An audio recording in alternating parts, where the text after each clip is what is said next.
What's up, everybody? It is Broken Havoc here, right here on the Broken Havoc podcast, here with my AEW Double or Nothing 2022 pay-per-view predictions video. The layout of this video is really different, as you guys can see. I am recording this in audio format, and I'm not in my usual setup. I'm actually at work on my break filming this predictions video for you guys. But we got a lot of things to talk about, of course. I'm going to be giving you guys my predictions for tonight's Double or Nothing pay-per-view. We got 13 matches on this card. Yes, 13 matches, and from what it seems, man, this show is going to be going for a long period of time. But we're also going to be talking about the MJF situation. The MJF situation today has been the talking point throughout the entire wrestling community. MJF, as you guys know, no-showed a meet and greet yesterday, and also there was a flight booked on his way out from Las Vegas all the way to Newark Airport, which is a big story. A lot of people are saying MJF is possibly going to no-show the Double or Nothing pay-per-view, which, if that's the case, man, I'm sorry, but I'm not going to be on MJF's side about this, mainly because of the fact that he's in a major program with Wardlow, and the match with Wardlow is really, besides the Punk match, their most anticipated match for this show, considering the fact that the Wardlow and MJF program has really been the main, the main feud that was really booked to perfection if you really look at it in retrospect. But overall, man, we got Double or Nothing to talk about. We also got the MJF situation to talk about. But before I get in with all of this craziness, make sure to like and subscribe to the Broken Havoc podcast right here on YouTube, in which we discuss everything in and outside of the squared circle. Make sure to like and subscribe for more content. And as the freaking referee would say, ring that damn bell for more notifications. Also, the Broken Havoc podcast is available on audio platforms. It's available on Apple Podcasts, Spotify, Anchor, and Google Podcasts. So if you guys want to check out the Broken Havoc podcast in audio format, it's available on all of those platforms. All right, let's start with the MJF situation before I get on with my Double or Nothing predictions video. I'm actually going to go a little bit quickly on this because of the fact that Double or Nothing is in a few hours, and I will be coming to you guys with my Double or Nothing review tomorrow right here on the podcast. Right now, I'm actually currently working on a new layout for the show. I'm going to be going on a different format for the show as well. And also, New Shock is no longer going to be a thing. I haven't done New Shock for over a month, but New Shock is no longer going to be a thing. But I'm still going to be giving you guys wrestling news, and that's all going to be on the main show, which is going to be just flat out called the Broken Havoc podcast. So be on the lookout for those videos in the near future as well. So no more New Shock. New Shock has now been adapted into the Broken Havoc podcast overall. So be on the lookout for that. I'm currently working on a new layout and a new format for those shows as well. But the Raw reviews, the SmackDown reviews, the Dynamite reviews, and Rampage reviews, and the pay-per-view reviews will still be on the channel. But aside from all that, let's talk about the whole MJF situation, man. Again, this whole story with MJF is absolutely freaking insane. And it's the main talking point throughout the entire wrestling community.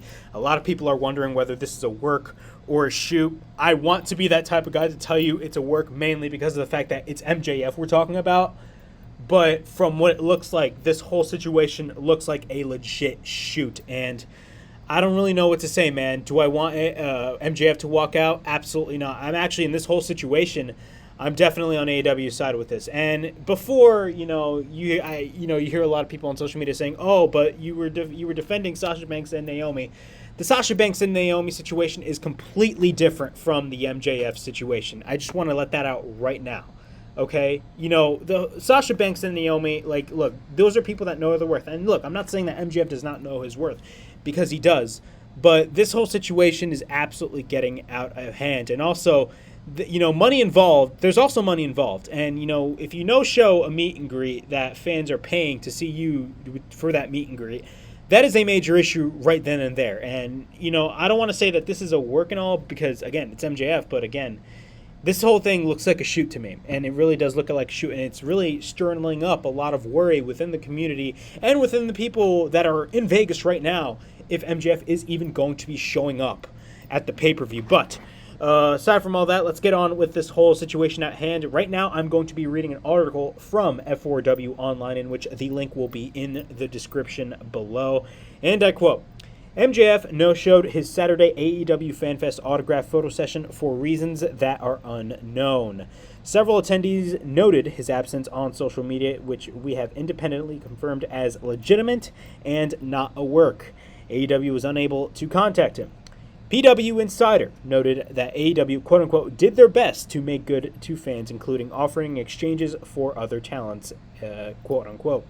Fightful also reported that he is physically fine, but one source said, quote-unquote, communication between the two sides has reached an all-time low. AEW talent and personnel were asked not to comment on this situation, and those we've spoken to have not heard back from him. They also reported that a flight for MJF out of Las Vegas has been booked for reasons unknown. However, it's unclear whether he will actually get on the flight. Following a Thursday media call in which Tony Khan was asked about his inclusion of MJF's contract status and storyline and said for MJF, or quote-unquote, for MJF, it's been a great opportunity and not only to air some real-life grievances and air his actual status, contractually and otherwise, MJF tweeted and deleted, fucking LOL, fuck this place, and that was what he tweeted on Twitter. There has been reported issues between the two recently. In one, Khan took exception to an interview MJF did that wasn't cleared through their PR team first in, an issue that was later resolved. There was also a report that he is leaning towards leaving AEW when his deal runs out in 2024. However, it has been difficult to discern what is legitimate and one isn't. MJF is scheduled to face Wardlow at Sundays, which is today, Double or Nothing pay-per-view. So that was a whole report by F4W Online. Of course, the people at the Wrestling Observer, Dave Meltzer, Brian Alvarez, you guys know the thing. The link will be in the description below of this whole article that I just read right to you guys. So what are my thoughts on this whole MJF situation? This is not good. This whole thing is not good. And if you were to ask me whether the whole thing was a shoot or a work, look, I could easily come on here and say that this whole thing is a work because it's MJF, and MJF has been on television constantly talking about his contract status in AEW. And, you know, I actually like the fact that he does that. But from the circumstances of this whole situation and all the reports that we have been seeing from Fightful, talking about how in real life there's actually real life problems between both Tony Khan and AEW about the contract status, I mean, it's really hard to debate whether this whole thing is a work or a shoot. Maybe this whole thing is a shoot. Who knows? Honestly, I really don't know. But I feel like this is really leaning towards a real life situation and an actual shoot. And this sucks, mainly because of the fact that tonight, of course, he is scheduled to face Wardlow, and you can sit here and say, "Oh, this is a really disservice to MJF," and I agree. This is a big disservice to MJF's career, considering the fact that this guy, you know, he's not even in the prime of his career yet, and this guy in a couple years is going to be an absolute megastar, no doubt about it. But do you honestly think if you're going to walk out of AEW, and especially after the whole Sasha Banks and Naomi situation happened in WWE, do you honestly think that WWE is going to let you in? I mean, I'm sorry, but I don't think that's gonna be a good thing. Not only that, you know, MJF, and I don't look at this being a creative issue, considering the fact that, first off, the whole feud with Wardlow has been booked to perfection. If you say otherwise, I don't know what to tell you. But this whole feud with Wardlow has been nothing but absolutely, you know, perfect. There's nothing wrong whatsoever with this feud. And not only that, most likely CM Punk is going to be winning the world title tonight at the pay-per-view. So, right off the bat, if CM Punk is going to be winning the world championship, you already know who's going to take the world title from CM Punk, and that's going to be somebody like an MJF. Or I should say, it's going to be MJF. But we do not know the circumstances of this whole situation. From the looks of this looks like a legitimate shoot, and I hate to say it, but it's really not looking good whatsoever. And not only that, it's not only a disservice to MJF's entire career, but it's also a disservice to Wardlow. And out of this whole situation, Wardlow, I definitely really feel bad for because of the fact that Wardlow is absolutely extremely over with the audience. Just go watch those previous Dynamites that they had. whenever Wardlow comes out, you constantly hear those Wardlow chants. Watch the steel cage match that he had with Shawn Spears this past Friday. Not this Friday, this past Wednesday on Dynamite. Just watch that steel cage match. Look how over Wardlow was, even after the match concluded.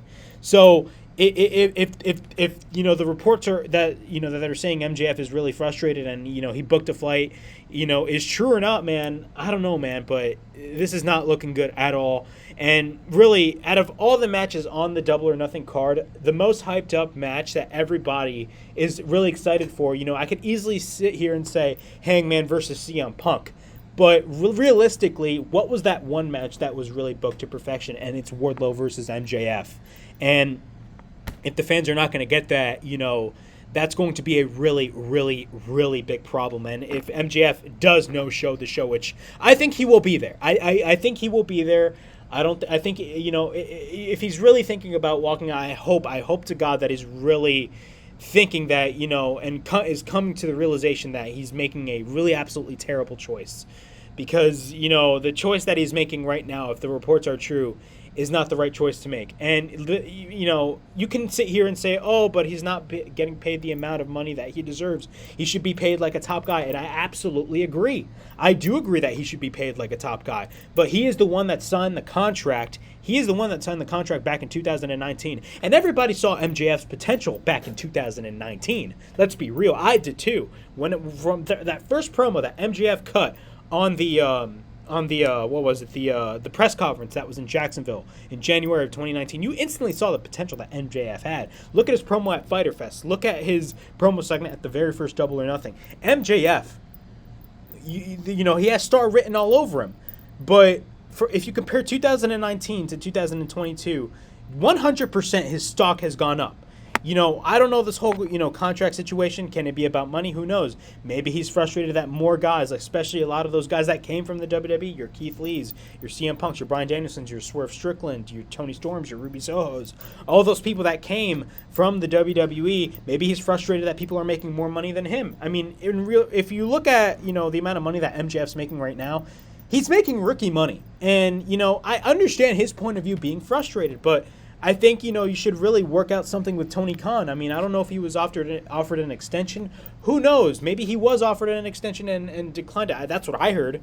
But I don't know if that's true. But, the fact that, you're frustrated about that, 100% he deserves a raise. I'm not saying he doesn't deserve. He absolutely does deserve a raise 100%. I mean, if you honestly think that MJF does not deserve a raise, I mean, I don't know what to tell you. I mean, MJF absolutely does deserve a raise. The guy deserves every freaking dime that he gets. And he does deserve more money than what he's already getting. I will admit that.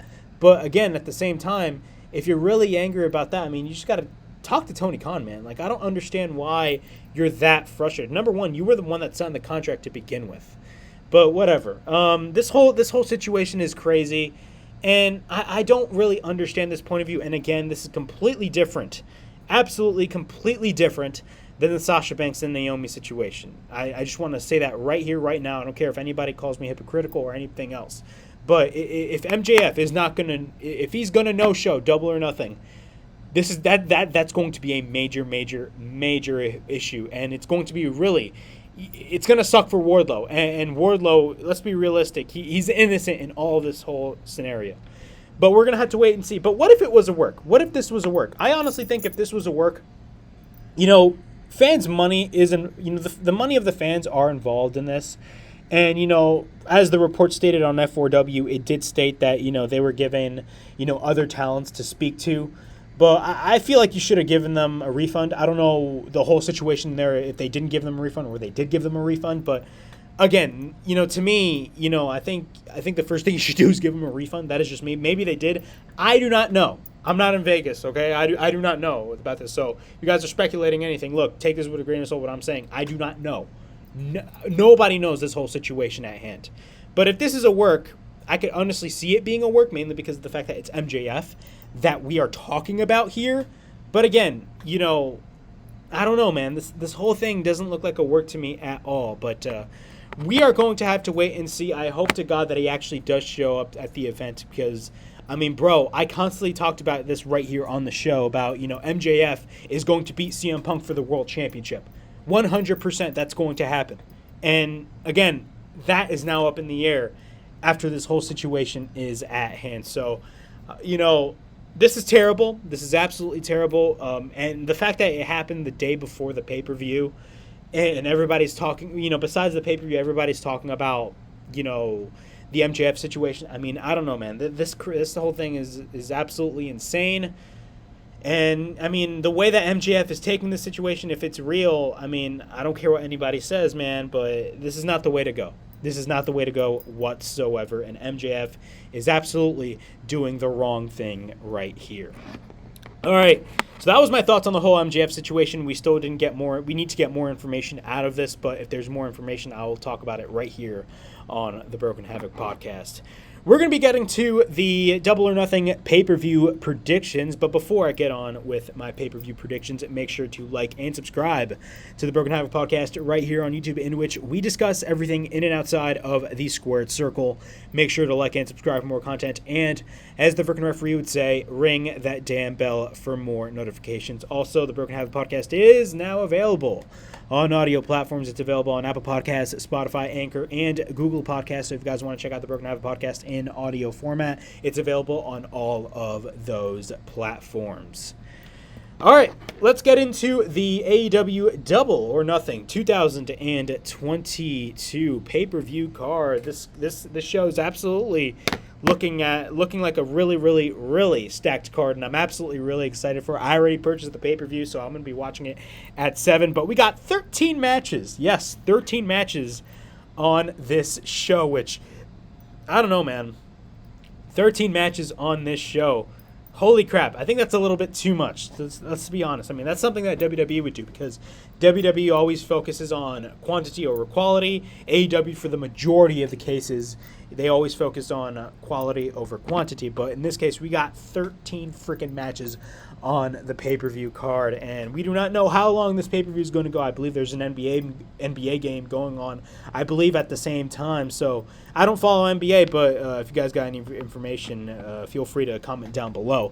But I'm going to be going through the Double or Nothing card. I mean, this card is absolutely freaking awesome and stacked. In our first match, we got Hook and Danhausen, a.k.a. Hookhausen, taking on Tony Nese and Mark Sterling on the buy-in. Of course, everybody loves freaking Danhausen and Hook. I think I absolutely love the chemistry between the two. It's no secret that Hookhausen is 100% going to be getting the win on this show. I mean, it makes total sense. I mean, honestly, if they don't win, I mean, like, then what's the point of having both Hook and Danhausen team with one another? So, for my pick, and honestly everybody's pick, it's definitely going to be Hookhausen winning this match at the buy-in. In our second match, we got Kyle O'Reilly versus Darby Allin, and this was a match that was added, I believe, on Rampage on Friday, which I didn't watch in full, and I didn't also watch SmackDown in full, so I got to go back and watch the show, so my apologies if I didn't put out a SmackDown or Rampage review there. But really, everybody's talking about Double or Nothing, so really, what is the point? But I got Kyle O'Reilly versus Darby Allin. So this match is definitely looking to be a banger. Again, I'm really excited to see where this goes down. I believe Sting is not in Vegas because of an actual injury that he sustained. I believe that is the case. Correct me if I'm wrong in the comments down below. But who do I got with Kyle O'Reilly versus Darby Allin? I think this match is going to be absolutely freaking awesome. I feel like this is a scenario in which Darby Allin is going to be getting revenge on what happened at Sting. But who do I see winning this match? I definitely do see Darby Allin getting the win. We got the TBS Championship match between Jade Cargill versus Anna Jay. Jade Cargill has been on a roll as TBS champion. Let's be 100% realistic. I remember when she first won the TBS Championship back in January 5th of 2022 at the Prudential Center, which I attended that Dynamite. I really wasn't happy with it, and the match itself between Jade Cargill and Ruby Soho was really not that good. And honestly, I even came on this show and stated I don't think Jade Cargill is ready for the championship. But so far, I believe I'm absolutely really enjoying her title reign, and I absolutely regret everything that I am saying. Jade Cargill is 100% an absolute star, and I'm really loving all the stuff that she's doing not only for herself but also for Kiera Hogan and Red Velvet. Of course, they are part of the Baddies. She got her own section on Dynamite every freaking week, so that is great to see. Anarchy as well. But we got the Hardys, not the Hardys, Jade Cargo versus Anna Jay. Let's be realistic here. Jade Cargo is going to be retaining that championship whether you like it or not, and it's 100% the right move to make. So I see Jade Cargo retaining the TBS championship. We got one match that everybody is absolutely excited for. Everybody is hyping the hell out of this match, and I'm talking about the House of Black versus Death Triangle. Of course, this is a trios match, and Death Triangle and House of Black have been feuding for a while now. This match is going to be a freaking fire match. Expect a lot of freaking high spots in this match, and I mean that in a good way. A lot of people view high spots as a bad thing because they constantly see it every time, but honestly, man, this match is going to be freaking insane. You know, I'm gonna absolutely love the chemistry. I mean, bro, we got the Lucha Bros. We got Rey Fenix in there as well. Like, Rey Fenix is going. You guys know, man. Whenever Rey Fenix is in any match, you know, you can say on paper, you know, whenever he's only on a pay-per-view match, but no, if he's on a match on Dynamite, Rampage, or on a pay-per-view, Rey Fenix 100% delivers all the freaking time. But overall, this match is going to be absolutely insane. You know, I could easily come on here and say the House of Black is going to be winning this match. But honestly, I definitely do see Death Triangle winning, because considering the fact that, you know, I feel like we haven't really seen a lot of Death Triangle. And not only that, we really haven't seen a lot of the House of Black. And I'm going to be realistic here, you know, for the past couple of months, I really haven't been interested in, you know, the House of Black. And that sucks, considering the fact that, you know, I'm a big fan of the House of Black, but really I haven't been interested from what they have been doing on television. They haven't really been on TV a lot, in my view. But overall, man, this match is going to be absolutely fire, and I definitely do see Death Triangle getting the win. We got another match that really, you know, I don't want to say upsets fans, but, you know, everybody wants to see the end of this feud. It's the same thing as I do, because I think this feud is absolute garbage. That being, this match I'm talking about is the Men of the Year. Scorpio Sky, Ethan Page, and a in-ring debut of Paige Van Zant taking on Sammy Guevara, Frankie Kazarian, and Ty Conti. They announced this match on Rampage this past Friday, in which, you know, Sammy Guevara, Frankie Kazarian, and Ty Conti went to the American Top Team facility and basically destroyed all of their championships, the glass shelf of all their titles. I believe Kazarian took the BMF championship.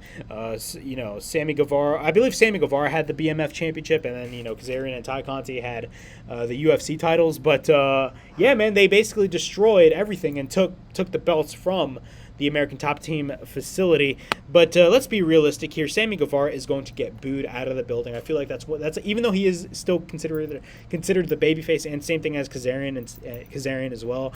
I guarantee you, man, Sammy Guevara is going to get booed out of the frickin' building in this scenario. But we got Scorpio Sky, Ethan Page, and Paige Van Zant taking on Sammy, Kazarian, and Ty Conti. And I believe the stipulation is if Sammy loses, or Sammy or Frankie loses, they will no longer get a shot at the TNT Championship. Honestly, I mean, I definitely do see Sammy, Frankie, and Ty winning this match, considering the fact that they added that stipulation. And it's crazy to think that Sammy Guevara is a 3-time TNT champion. I don't know why. That's just really crazy to me. But it is what it is. I see Sammy, Frankie Kazarian, and Ty Conti winning this match. But I'm going to be realistic here.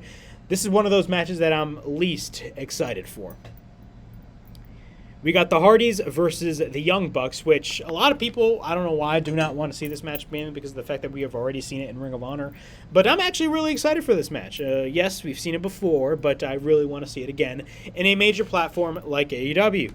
We got the Hardys taking on the Young Bucks. I actually got the Hardys winning this match, considering the fact that Jeff Hardy just came in a couple of months ago. So I think it'd be dumb if the Hardys as a team would lose to the Young Bucks. That is just me. I mean, I wouldn't have a problem with the Young Bucks winning this match, but honestly, I definitely do see the Hardys getting the win. And really, there hasn't been a lot of build for this match.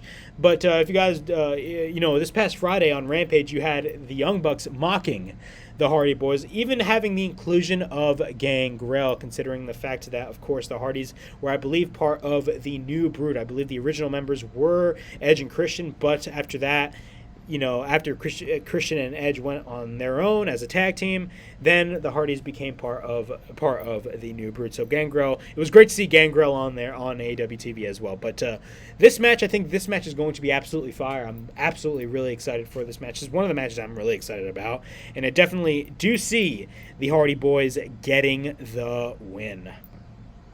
We got the AEW World Tag Team Championship match.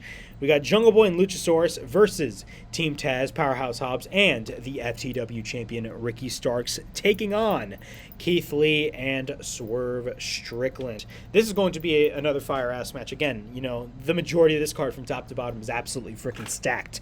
And this match is going to be no different. I'm absolutely really excited for this match as well. I'm going to be honest about Jurassic Express as the tag team champions. Again, I was there live when they won the tag team championships, and I was happy for them, but I feel like their title run to me has kind of fell flat on its face in my eyes.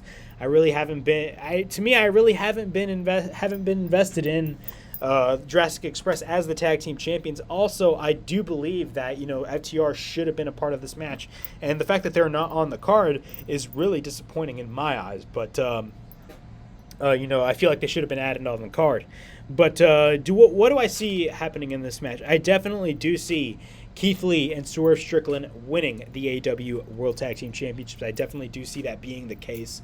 I'm absolutely really excited to see where that goes. I mean, I want them to win the titles. I think it's right now time for Jungle Boy and Luchasaurus to drop those titles. And the reason why I say that is because of the fact that for the past couple of weeks on television, we have been seeing a slow tease of Christian Cage and a possible heel turn happening. And I do see that happening definitely 100%.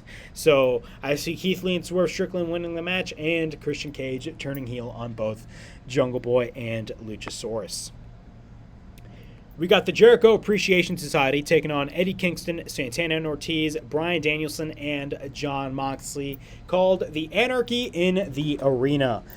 This match is going to be insane. Of course, everybody wanted a blood and guts match. They wanted William Regal to state that, but I feel like they're definitely holding that off for the future. And since they're holding that off for the future, I definitely do see the JAS getting the win using some shenanigans. It's an Anarchy in the Arena match, which right off the bat, you instantly can tell that anything can go on. There's no DQs, of course. But, I definitely do see the JAS getting the win in this match. Not only that, it makes total sense because then, of course, you got the Blackpool Combat Club and Santana and Ortiz and Eddie Kingston, a.k.a. LAX, wanting revenge. And what is the best way to get revenge? Have a rematch, but this time it's going to be inside blood and guts. And hopefully William Regal can state that in the next couple of weeks. But for now, for this particular match in the Anarchy in the Arena match, I definitely do see, the Jericho Appreciation Society getting the win. We got the Owen Hart Foundation women's match in the finals. We got Dr. Britt Baker, D.M.D., taking on Ruby Soho, who beat Chris Statlander this past Friday on Rampage, which got a negative reaction from the audience because everybody wanted Chris Statlander to win the match. Even Britt Baker. A lot of people wanted Toni Storm to beat Britt Baker. And let's be realistic, Britt Baker really does not need this tournament. She's already made. But, I can see why they put Britt Baker in, but I would have had Toni Storm in my opinion. But I feel like the main reason why they did Britt Baker versus Ruby Soho once again for the finals of the Owen Hart Cup women's side of the tournament is because I feel like they're going to get Ruby Soho to go over and finally beat Britt Baker in this particular match. Overall, I'm not mad about it. I'm definitely, I'm going to be brutally honest. I've been more interested in the men's side of the Owen Hart Cup tournament than the women. That's just my opinion. Nothing against the women. I felt like the men's side was just felt more important. But that is just me. But overall, who do I see winning this match? I definitely do see Ruby Soho getting the win and finally beating Britt Baker. Of course, this is a rematch from their match last, I believe, September at AEW Grand Slam at Arthur Ashe Stadium. We got the men's Owen Hart Foundation tournament between Samoa Joe and Adam Cole. This match is going to be freaking absolutely fire. And this is one of those matches that can create that unpredictability And honestly, I'm definitely, really excited to see where this goes. I mean, we got Samoa Joe, who's the current Ring of Honor World Television Champion, and he's going to be wrestling for Ring of Honor once the brand starts. And we got Adam Cole, who's literally on a roll right now. We're going to have to wait and see how this match is going to go on. Definitely, I'm really excited to see where this goes. Like, these two guys, from the moment the tournament started, I instantly knew that guys like Samoa Joe and Adam Cole were going to be in the finals. And lo and behold, I was right. But who do I see winning this match? I can't say Samoa Joe, but I feel like I have a feeling that, you're going to have Jay Lethal and Sanjay Dutt, basically cause him the match. I could see that happening. And also, I could see Adam Cole definitely winning this match. But it's one of those matches that really creates that unpredictability to them. And I definitely do see Adam Cole. So if Adam Cole wins, I'm totally fine with it. But if Samoa Joe wins, I wouldn't have a problem with it either. And honestly, what we're getting out of both of these tournaments, it's confirmed. I believe Tony Khan confirmed it in the media call that they're going to be winning some sort of prize. I believe the rumor is that they're going to be winning a belt, but it's not going to be a championship belt. It's going to be a trophy belt. But honestly, besides a trophy belt, I feel like they should be winning a world championship title shot. I mean, like, there's no reason why Samoa Joe and Adam Cole are in the finals and all they're just going to be winning is a trophy belt. Nothing wrong with the trophy belt. I'm just saying, this tournament should be, if there's a little more added to them, what I would do is basically whoever wins this tournament will win a championship title shot at All Out. That's what I would do, but that is just me. But who do I think is going to be winning the men's Owen Hart match? I see Adam Cole, considering the fact that Joe is currently feuding with Sanjay and Jay Lethal. MJF versus Wardlow. We do not know if this match is going to be happening. I see it happening, but there's definitely the possibility of him no-showing the show, which will be an absolute travesty, and I'll be absolutely pissed off if it does happen. But this is one of those matches that is one of the most anticipated matches of the entire card. And, Wardlow is extremely over, and if MJF does this, I mean, I don't know, man. This is just not good at all, but let's say MJF does come in. I definitely do see Wardlow winning this match. I think it makes total sense. And then he can finally get that All Elite graphic. And, we're off to the races with Wardlow. And he'd be officially in kayfabe part of the AEW roster. We got the AEW Women's World Championship match between Thunder Rosa and Serena Deeb. This match, the build was absolutely not good for this match, and a lot of people say her title reign, Thunder Rosa's title reign has been off to a rough start, and I'll admit it has. I mean, from that first segment that she had, where Vicky Guerrero completely interrupted her, I think was an absolute was really dumb in my eyes, at least. But overall, man, we got Thunder Rosa and Serena Deeb. I feel like it's going to be one of those matches in which, the build is not good, but the match absolutely delivers. And I do see this match being one of the best matches on the entire card. And honestly, I don't care what anybody says, this match deserves a program. I don't think this should just be a one-off match. This match absolutely deserves a program in and of itself. But who do I see winning this match? I think it's totally obvious that Thunder Rosa is going to be retaining the AEW Women's Championship. But I do think this match is going to be absolutely insane. We got the main event. CM Punk taking on Hangman Adam Page in the main event for the AEW World Championship. Everybody's hyped about this match, and a lot of people are saying if MJF does not no-show, so like I was listening to Meltzer and Alvarez, he was basically creating the idea of, hey, Wardlow should enter the match and he should win the match and win the World Championship. We do not know if that's going to be the case, but we're going to have to wait and see. But let's say MJF actually does show up. Okay, then it gets our hopes, I don't want to say it gets our hopes down, but then Wardlow's not going to be added. But again, it all boils down to what is going to be happening in the MJF and Wardlow scenario, considering the fact that we do not know if MJF is going to be showing up at the show. But nonetheless, we got Adam Page versus CM Punk. And honestly, a lot of people are saying this match is creating a lot of unpredictability, and I definitely do see that. But in my opinion, I see CM Punk winning the AEW World Championship. I think it's time. I mean, it's been how many months? 9 months? He came in last August, and now it's May of 2022. It's been almost a year. A couple of months now, it's going to be a year until CM Punk, reaches his 1-year anniversary in AEW. But I do see the best in the world winning the AEW World Championship. Now, again, man, if CM Punk wins, and I still have hopes that MJF is going to stay, because, again, man, this whole MJF thing is absolutely getting out of control. But, again, I've always stated when CM Punk wins the title, the guy to take that title away is MJF, because the storyline between both MJF and CM Punk is going to be coming a full circle. But we do not know now. But I definitely do see CM Punk winning the AEW World Championship. And honestly, I do not mind if Hangman retains either, mainly because of the fact that these guys definitely deserve a program as well. Like, they deserve a whole feud in and of itself, and I definitely do see a rematch happening in the near future. But also, you have to keep in mind that we got Forbidden Door coming up next month, so we're going to have to wait and see what happens there. But again, most likely I do see CM Punk winning the AEW World Championship at Double or Nothing. But yeah, guys, that was my Double or Nothing 2022 pay-per-view predictions. Overall, I think the show is going to be absolutely amazing, and I think all eyes are going to be on this show, not only for all of the matches, but also for the situation with Wardlow, and not Wardlow, but the situation with MJF himself, because I feel like everybody is talking about it. That's like literally the main thing that everybody is talking about right here all today. But we're going to have to wait and see what happens. But yeah, man, that was my Double or Nothing predictions video. Please like, subscribe, comment down below, push that bell for notifications, and be on the lookout for more videos right here on the Broken Havoc podcast. And as always, it is Broken Havoc, signing out.